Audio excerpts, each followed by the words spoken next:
Hey David, this is Joel. It's sure good to see you for this lesson.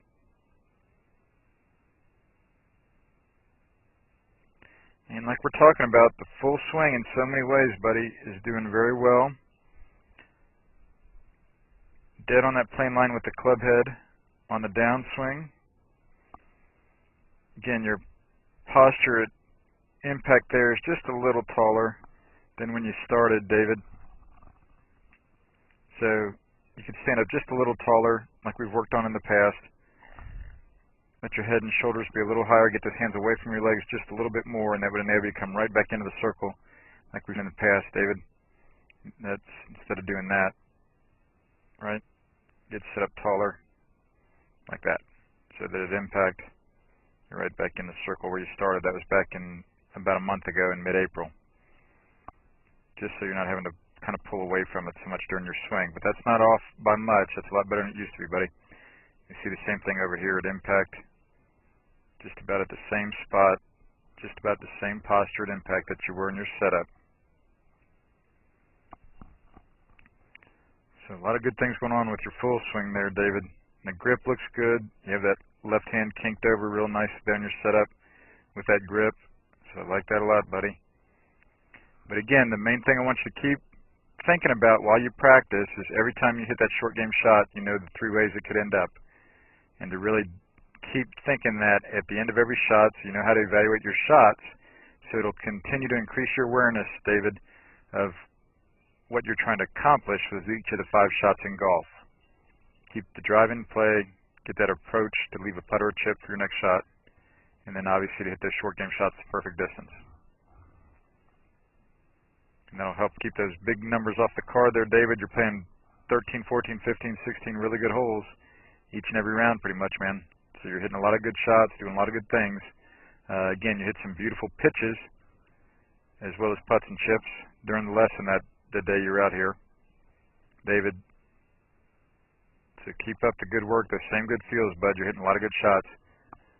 Just want you to really be aware of it while you're playing, what golf success is for each of the 5 shots. Thanks so much, David.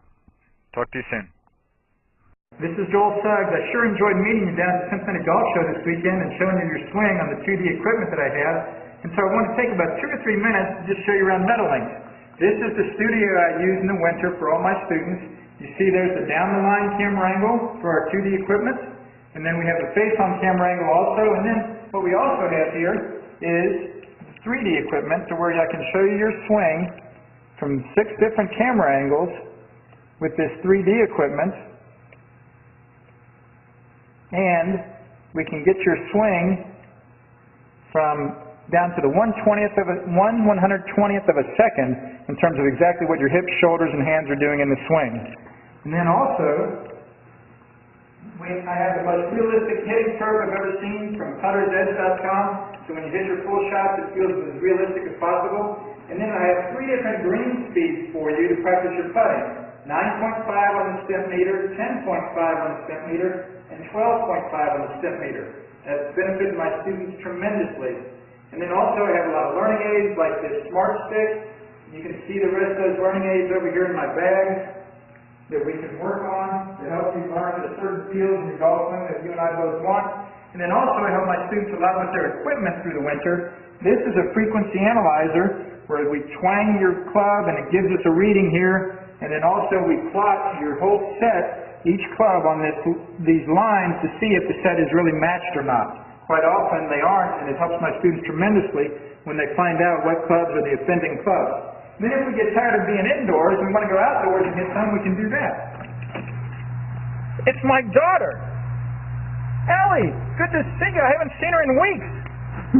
No wonder you've been gone, Ellie. You've been out here playing in the snow all this time. But this is our natural turf area. This is closed until April, as you can see. But it's a fantastic area where we can step outside and hit some balls and get some real ball flight.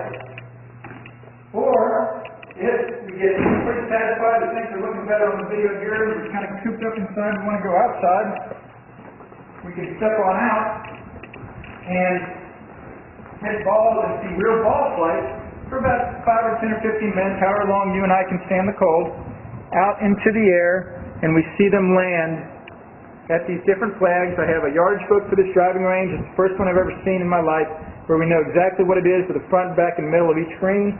And again, the covered area here is heated, so we stay out there for about 5, 10, 15 minutes, like I said. It enables us to see some ball flight, and then we get satisfied that things are looking the way we want, and we can come back inside, take off our coat, and look again at the video equipment to see how your swing's looking, to make sure that you understand it. And then notice too, my exercise ball up top here, and then also, so I help my students a lot with their fitness through the winter, and then I will help you also with your sports psychology, with your golf psychology from the golfpsych.com people down in Texas. That's helped my students tremendously a lot over the years too. So again, I sure enjoyed meeting you down at the Cincinnati Golf Show this weekend. I look forward to seeing you again out here this summer at Meadowlinks, or even right now in the winter. I have a lot of people that work on their games with me right through the winter. Check out more information about the things I do to help you at joelsuggs.com. Take care.